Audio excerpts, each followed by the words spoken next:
Windy City Nation, welcome in to the Windy City Hoops podcast. I'm your host, Joe Kessenich.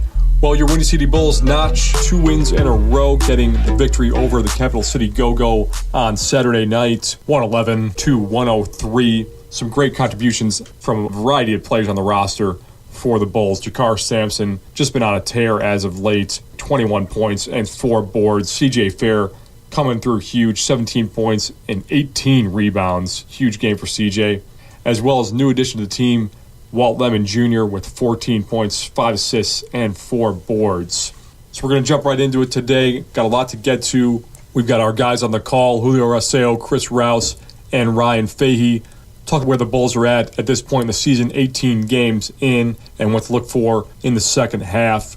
But first, I was able to sit down with a new acquisition to the Windy City Bulls, Walt Lemon Jr.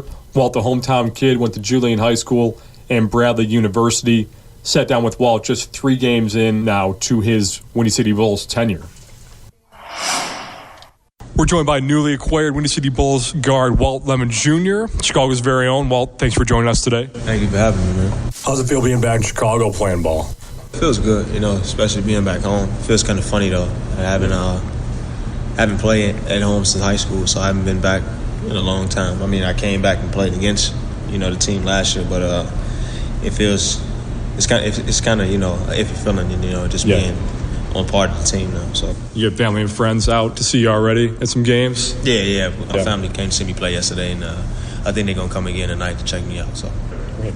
So you played Julian High School, great career at Bradley University in Peoria too. Who are some of the guys you came up with in the Chicago area doing big things now? The guys that I played with in high school, I played with Phil Green. He played at St. John's, and he's playing overseas right now. And Jamari Trailer, he played at Kansas too, and I think he's overseas as well. So there was a couple of guys that was on my team. But as far as competition goes, man, I graduated in 2010, so it was a stacked class as far as, state of Illinois goes. There's so many guys that I played against, I can't even just pinpoint on a specific player because, like I said, that class, my senior 2010 class was kind of a stacked class as far as talent goes. So, yeah. So you got Raleigh talking about the Brooklyn players, you got Michael Mulder talking about Canadian players. What kind of separates Chicago players? How did that shape your game? It's my mentality. I mean, everybody knows anything about Chicago. First thing you bring up is toughness. So, I mean, you come from Chicago, you got to play with that heart, that grit, that toughness on the court. And, I mean, that's just the lifestyle in Chicago. You're just hard-nosed, tough, and no matter who we playing against, we're going to play with a chip on our shoulder and we're going to come compete every night. So I think that's the kind of edge we got over a lot of other cities. So you get back home, but your basketball journey is taking you all over the world. You played in Greece, you played in Hungary. Might be speaking 6 languages by now. I'm sure you learned a few languages in your travels. What do you take away from those experiences overseas? How have you applied that in your career? It was definitely a culture shock for me. It's just the lifestyle is different. Just everyday life is different over there than what we're used to here. And it made me also be humble, and being appreciative of where I'm from because, other countries is not as fortunate as we are here in America. So it definitely gave me a perspective on just being grateful where I'm from and never take nothing for granted because, like I said, those guys got it a little harder than we do as far as living and, a lot of other stuff like that. Stuff like that, but it definitely put a lot in perspective for me. It's just stay humble and just work that much harder because if those guys living in those conditions over there and if they don't complain about it, then I don't have no excuse to complain about it either. So, but I mean, other than that, I mean, food is different. It's like you said, different languages, and it was a hard time learning their language because. For one American word, it's like a sentence in certain languages, so it was kind of tough for me. But it definitely, helped me learn a different style of basketball for sure, as far as the travel calls and how they just officiate the game over there and the physicality over there as well. So, I mean, it definitely, helped me grow in ways that I don't think I would have grew here as far as if I didn't play over there. How do you think your game changed from there? You think you got more physical from being over there, or how do you think things adjusted in your game with that? Oh, for sure. College, I was kind of slim, and I was just fast, and I didn't really, I just really didn't have to get strong. I just used my speed, but I realized very quick when I got overseas that I got to get a lot stronger because those guys play real physical, and I mean, it was guards picking me up 94 feet, but it was like 6'5", but like 220. And it was like wearing me down quick because, you know, that strength was wearing me down, and I had to use an extra amount of energy just to get around guys. So now that I got stronger and realized I had to get a lot stronger, it definitely helped me out a little bit where I can, guys not bouncing me around no more, and I could just take my time and get to where I want to get on the floor. You hear a lot of crazy stories as far as comparing the leagues overseas to the G League. How do you compare those? I mean, is there a place that you enjoyed playing the most overseas that was the most well put together, well organized league? Is there a spot that you never want to play again or never want to go to play, or are you pretty open any spot? I mean, coming out of college, never been overseas before. Going to Hungary for my first go round, it was tough, man. I'm not gonna lie.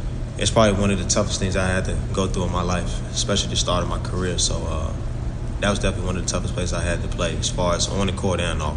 Yeah. But I think my favorite place to play was Greece, because, you know, they still kind of Americanized in a certain extent, and they spoke English there, and just the style of basketball, I felt like that's a place where I thrived in the most, where I got a lot of foul calls called for me, because you know Americans overseas don't really call fouls for us like that. So. But yeah, like I think in Greece, that was the first place where I was, you know, they welcomed me in with open arms, and they showed me a lot of love, and also like the style of play.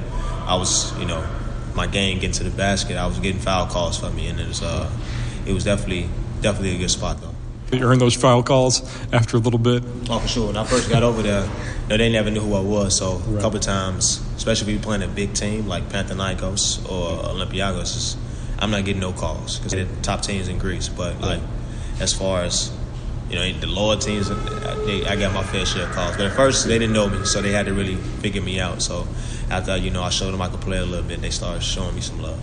You strike me as a guy that's got a deep love for the game, that's following that dream wherever it's got to take you. You roll the ball out anywhere you're ready to go. Can you talk a little bit about that? You see that as guys in the G League committed to that love of the game and do what they got to do. So do you see that in the G League in your experience also? Yeah, I mean, with myself included, everybody's, you know, working, trying to get a spot in the NBA, but it's only so many spots. So the biggest thing that guys got to, you know, realize is that you got to just control what you can control. You know what I mean? It's sometimes it's not fair, but I mean, everything happens for a reason. Everybody's path is different, and you know, you just got to keep the faith in God and continue to work hard, and then, you know, maybe you never know it.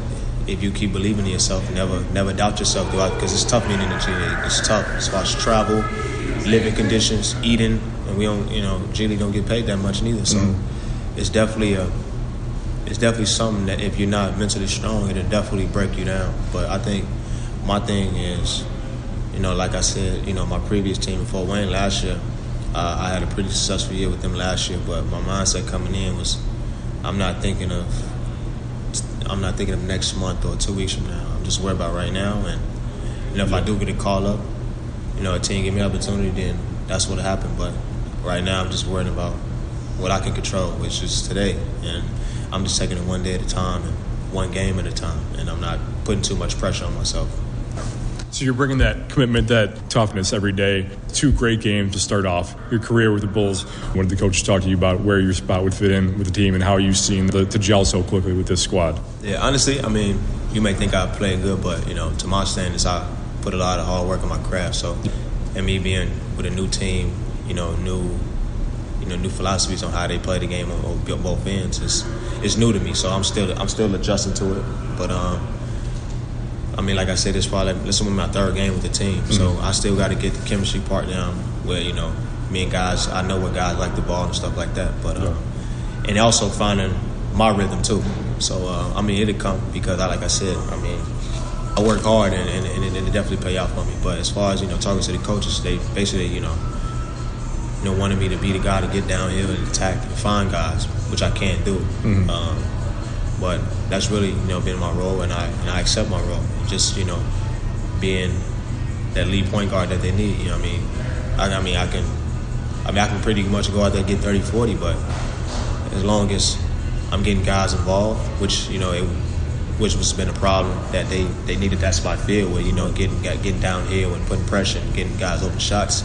So I think I think that's really my role in the team now, and I accept it. I mean, like I said, I'm still trying to, figure out how to learn how to play with guys. And you can tell, like my first couple of games, I'm getting downhill and I'm passing guys, and they surprised that they even getting the ball because they not used to getting it in them certain situations. But I think as time go on, as we continue to practice with each other and continue to play games and battle with each other, I think that'll just get more and better because, like I said, most teams focus on me so much. Like when I got the ball in my hands, it's like 5 guys sucked in.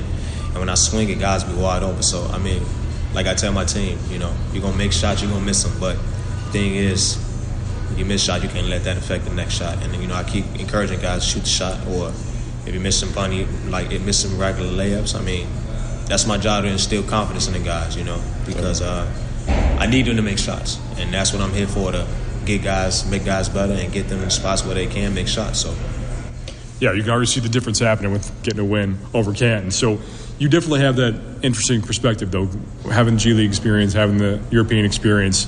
If you were talking to a high school player and they were kind of weighing both sides, whether they want to potentially go to Europe or do the G League, what kind of advice would you have on weighing both the options out? Obviously, I would tell them, just go with your gut and just, I know everybody has their own circle, people that they trust and who they, take advice from. So I would say, just take your time on your thought process and don't rush it. Most guys, especially when you're young, overseas can throw a number out, how much they're gonna pay you, and especially if you're not from a family that's financially stable, you're gonna run at that. You know what I mean? So I think guys just gotta just evaluate what they want to do. Like if you envision yourself playing overseas, then that's the route you want to take. But if you envision yourself playing here, you want to stay here because, like I said, it's 2 different types of styles of basketball. So, like I said, I honestly, that's kind of tough for me to give advice because everybody has a different, different outlook on it and they different goals. Like I said, so I would just tell them if you want to go overseas and you envision yourself playing overseas, that lifestyle, then I think that's the route you go. But I would suggest don't go over there just arms open with a number that the team offer you. But if you don't think that's not your lifestyle and you think you can handle that, because it is tough over there, being over there by yourself. So if you don't think that you can handle it, I think, staying home, picking this route is a little better. Did you see experience with teams not having quite the same structure as you'd have in the States, or experience talking to other players where it's just not structured as well as it is here? It's different because overseas, some teams they try to make it like a college team aspect, and some guys don't like that. After you get out of college, it's the professional level you want it. And we a team collectively, but at times, you want to show some type of individual, something. You know what I mean? Like as far as overseas, they try to do everything as a team, where you got to win, got to eat dinner as a team, and do stuff like that. I mean, it is good, but like I said, most people don't like that. You know what I'm saying? Because they like, man, I did 4 years of that type of stuff, and when they get out of college, it's like I'm trying to do my own thing. Where I go to practice, I do stuff with the team, but after that, I want to do my own thing. But like I said, it is different because they overseas, certain teams overseas, they do a lot of stuff different. Like the teams I've been on, we practice a ton. Okay. Yeah, it's twice a day, every day, and sometimes it was twice a day, the day before a game. You know what I mean? And it was tough, man. I'm not gonna lie. Practicing twice a day for a week straight, with 1 day of rest, it's tough. But I think that's the only difference between here and there. We don't practice twice a day like that. We probably do it in training camp and stuff like that, but like during the season, I think the system in the States is more aware of keeping guys' bodies fresh, and what I mean, and that prevents injuries. Overseas they kind of have a different look on it. They want to keep working out like it is training camp. I mean, but each side have its pros and cons though. But I think over there is like I said, it's just different strokes with different folks. So most people like it over there, and most people not really. It's not really for other people. Yeah, so the player-friendly ways haven't really gotten over to the Europe quite yet. Well, speaking of college too, we can close on this one. Bradley starting off 7-3, leading Missouri Valley Conference. Coach Wardle? Do you think they can make a run like Loyola did last year? I think they can. I go down to Bradley every summer, work out with the guys, and they're a hungry group, man, and they got a good coach. You know, he's hard-nosed coach, but he also gives guys a lot of confidence too. And I think that's important when you got a lot of young guys on the team, and especially you got a coach that you know that got your back, but he's also telling you when you mess up, but also giving you confidence at the same time. I think it's a big key for college teams, and like I said, Bradley, that they doing good, man, and I'm happy that they playing well. I wish he was my coach in college, but it was I played against him in college, but that was another story for another day. But I'm happy for him, man. They work really hard. Like I said, I work out with them every summer, and I really see the work they put in, and I'm glad it's paying off for them.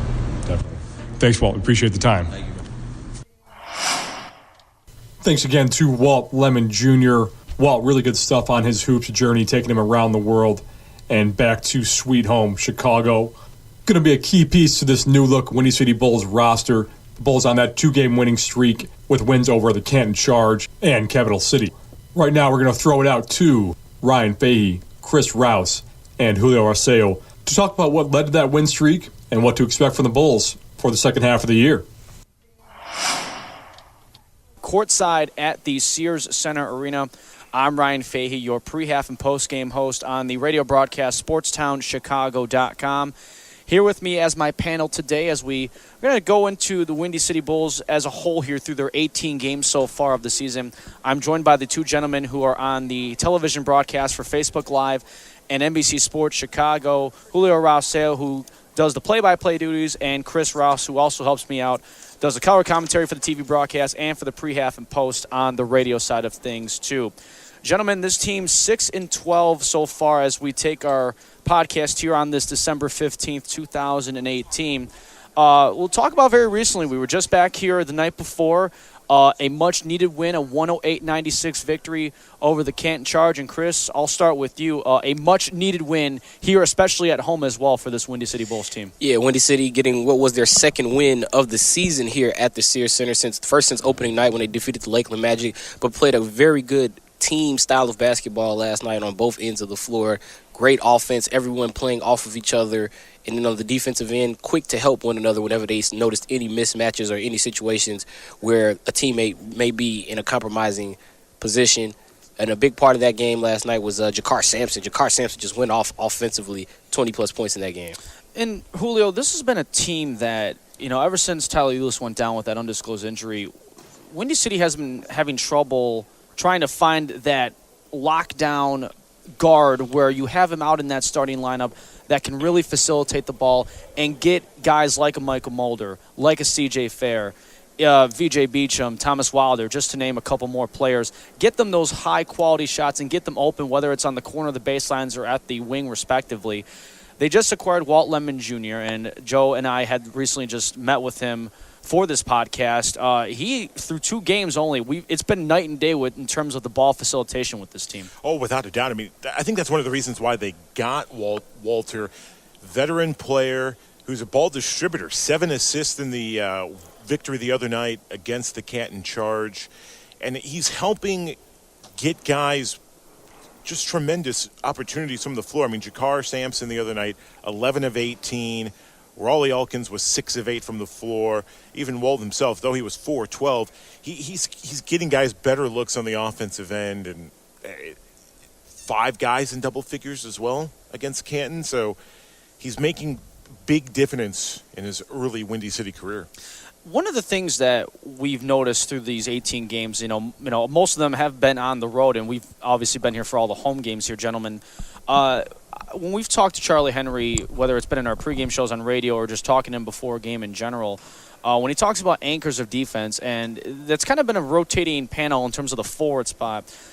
We noticed the early start from Farrakhan Hall, not only with just how he can lock guys down defensively, but he was also getting that jump shot down for a while too, and he went through that nice stretch. And then you also got a guy like C.J. Fair, 6'8" forward, former Fort Wayne Mad Ant, has the G League experience, averaging just under 11 points, 7 rebounds on 50% shooting. even with last night, he was getting attacked a little bit from the Canton side, but he has been one of the more guys that not really has been talked about, at least from my view, and you guys can disagree with me all you want here, and Chris, I'll leave this to you. But for me, CJ Fair is a guy that seems to be, undervalued from people that may tune into the Windy City broadcast. Yeah, I think it's because he doesn't really have the flashy numbers that you would expect to see out of a guy that's really doing a lot on the floor. But he really is a key player in this team rotation. He does a lot for them defensively. As you said many times, he's the defensive anchor for a team that I thought last night, for the first time, had played team defense. Didn't really need an anchor. It was everyone pretty much just playing off of one another. But CJ Fair, he's working on his three-point shooting in the corner. Still needs to work above the break, but he's added another part to his game. He's a rebounder. He gets down there, makes those dirty plays in the paint. He makes good defensive plays. He anchors the defense, as we mentioned. He just does a lot of things. He runs the floor on breakaways after a defensive stop to give teammates a passing lane. He just does a lot of things that doesn't go on the scoreboard, and you need those type of players on teams if you want to win. Yeah, and Chris, you just mentioned Bulls getting their second win here at the Sears Center Arena this year. They're 2-5 at home, 4-7 on the road, and I haven't even mentioned one of the two-way players yet for the Windy City Bulls, and Raleigh Alkins, who appears to have turned on like a fourth gear over the last couple of weeks. And whether it's been defensively or even on the offensive side, we had the chance to speak to him on our radio broadcast after the win against Canton last night. And he's feeling that optimism with this team that's saying the sky's the limit, especially with their ball movement. And, this is a team that when they're clicking, it's going to be hard for really any team in this Eastern Conference, Central Division as well for that matter, Julio, to really give the Bulls any fits, because when they click on both sides with the skill makers that they have, whether it's on the wings or inside, this team, when healthy and they've got the full squad ready to go, this is a fun team to watch here at the Sears Center. The Windy City have the feel, especially after the win against Canton, to maybe go on a run. Every team in the G League are going to have a run. It just depended on when that stretch is going to take place. And hopefully for the Bulls at 6-12 right now, they can begin that stretch, cut their way down to maybe a couple of games below 500. And for Raleigh, I mean, if the first few games of the year, he was trying to find his sea legs as a professional. Now he was 6-9 from the floor in the victory against Canton. He's really picking it up on the defensive end as well. He had 2 steals the other night. He's had a steal in the last 5 games. He's really coming into his own. And the way Chicago has been playing early this year, maybe an opportunity to force his way to maybe pick up a cup of coffee as the season progresses. Yeah, and to add on to that, Julio, not only that, you say he's trying to find his legs. He's also having a hard time trying to figure out, should I be a distributor? Should I be a scorer? I think now he's got more of a feel for his teammates. So now he's realized, okay, at points I need to be the scorer, which he did in the game against Long Island when he put up 22 fourth-quarter points. But now with more teammates that he feels more comfortable giving them the ball, like guys like Sampson, Mulder starting to get back into a rhythm shooting the three. Kaiser Gates has been iffy, but as of late, he's been trying to get back into his rhythm. He's had a stretch of games where he's played well. So it's helped Raleigh Alkins sort of find his role on the team. So he realizes at some times I need to be the scorer, at other times I need to be the distributor and do all the dirty work things for our team. I like that you were going that route with it, because we just talked about Walt Lemon Jr., the new acquisition for the Windy City Bulls, and how he really facilitates the ball. You talk about, Chris, how Raleigh can decide whether he needs to be that scorer or needed to be that facilitator. When it comes to the facilitating department, that's where the pressure, I feel like personally, it gets taken off of Raleigh's shoulders, because when you've got a guy like Walt Lemon Jr., who is a double-double threat every time he steps out onto the floor for the Bulls, that's where you can really see his offensive ability really take off and really open up. Yeah, because it allows him to pretty much just say, you know what, I can be a scorer now. Walt can be the distributor, and Walt Lemon Jr. did a great job with that in the game last night against Canton. He was coming down the floor, making no-look passes, setting up teammates for dunks. We saw Jakar Sampson get quite a few dunks off of Walt Lemon Jr. passes. But now it's just a matter of Raleigh Alkins once again realizing, hey, let me get my points within the offense, which is something he does well anyway. But now he just has to realize, okay, there will be times where I need to go into takeover mode, or maybe Jakar Sampson has the points and I have to still contribute. There have been games where Jakar Sampson to get the points, teams key on him, and it seems like the rest of the team just sort of falls asleep. Raleigh Alkins can be that scorer when teams start to key on another player that's having a hot night. For this Windy City team coming into our action here tonight that we're going to see against the Capital City Go-Go, Windy City is dead last in the G League in points per game scored and in field goal percentage. Julio, you mentioned that, if there's ever a run you want to get on before the G League Showcase, that's going to be happening in Vegas next week. Why not close that out on a good note and then get that ball rolling into Vegas, when you take on Northern Arizona and really showcase, in that point, obviously it being called the showcase, Right. but really end 2018 on a high note for the calendar portion of the season. And then when you come here New Year's Day, really get 2019 to continue that ball to roll and then through the bottom of the net.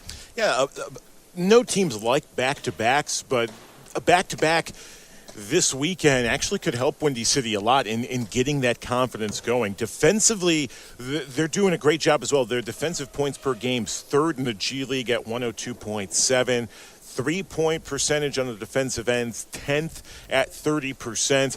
If they can really honker down on the defensive end, which they're doing, and start getting guys to shoot in double figures, we've seen that thus far. You look at the stat sheet, 5 guys in double figures. When they do that, the percentage rate goes up in terms of winning ball games. It's just a matter of getting good shots, 50% from the floor. That's usually a key to a victory. And one of the things that this team has been really consistent of, regardless if it's been a win or it's been a loss, is how well they don't turn the ball over so much. They currently are 4th in the G League in terms of least turnovers allowed at just over 15.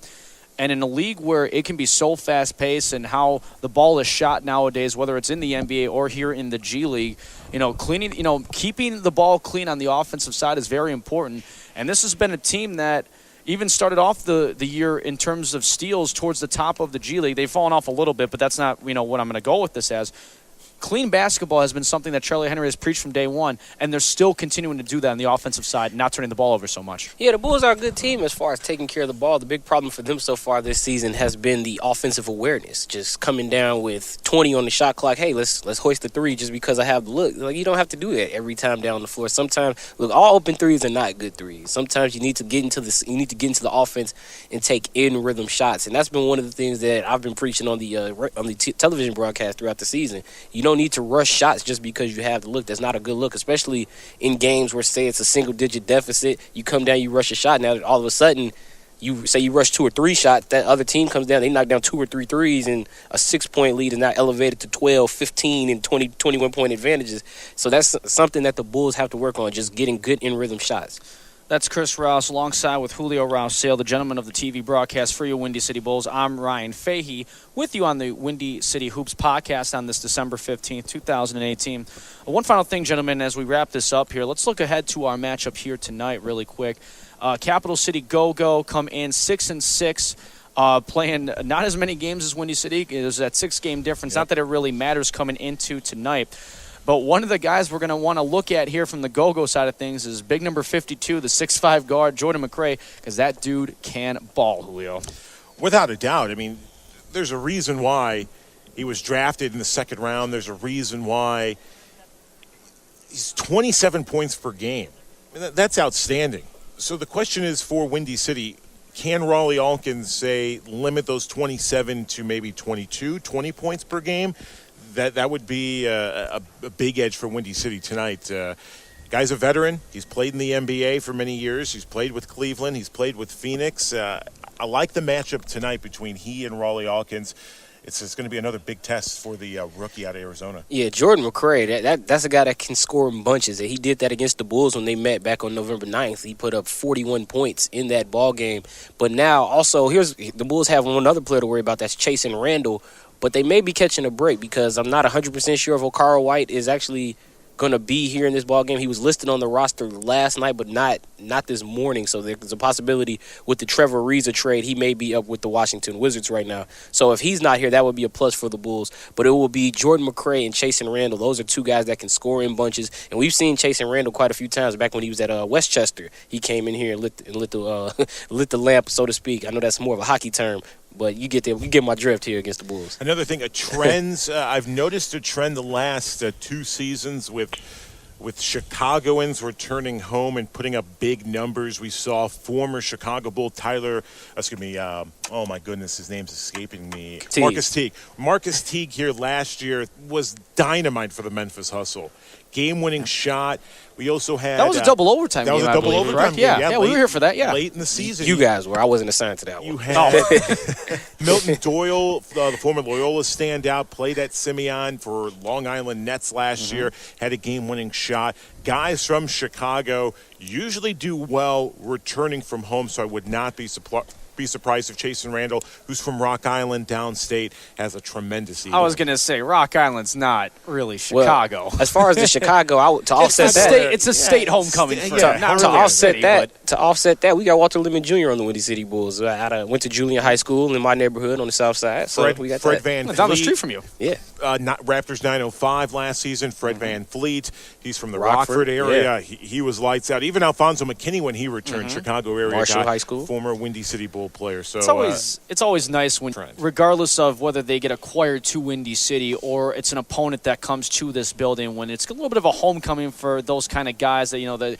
either they played their college ball in the Chicagoland area or they grew up here, played high school here. Those are kind of neat things that when you're in the G League, you kind of get that that homecoming, reminiscing kind of feeling. A lot of family and friends are able to come out to the arena. Scotty Lindsey. Yep. Saw that last night for Canton. Bonzi Coulson played at Notre Dame, which is 2.5 hours from Hoffman Estates. He had friends and family here. He had about 40 people, I believe, in section 118 over here. Yep. Yeah, Grand Rapids had Scotty Lindsey, went to Northwestern. Yep. They had Javon Mooring from South Holland. He had like the whole South Suburban basketball team here. Yep. So, yeah, we have seen that a lot. Thanks to Ryan, Julio, and Chris. Again, you can always catch those guys on the broadcast for the Windy City Bulls. Julio and Chris on the TV call on Facebook Live and NBC Sports Chicago. And you can catch Ryan on the radio call on SportsTownChicago.com. So a bit of a holiday break for the Bulls, just 3 games in the remainder of 2018. They'll take on the Northern Arizona Suns at the Sears Center Arena in Hoffman Estates on December 19th. Grab your tickets now at WindyCityBulls.com/tickets. Bulls then head out on the road to take on the Iowa Wolves and the Oklahoma City Blue. They'll return home to host the Greensboro Swarm on January 1st. And then it's Dynasty Night on January 5th versus the Stockton Kings. The first 1,500 fans arriving that night will receive an exclusive Chicago Bulls championship t-shirt designed by Blink Tees. We'll see you there. That'll about do it for this edition of the Windy City Hoops podcast. Windy City Nation, have a fantastic holiday season. Enjoy the time with friends and family and be safe out there. I'm your host, Joe Kessenich, saying Merry Christmas, Happy Holidays, and Go Bulls.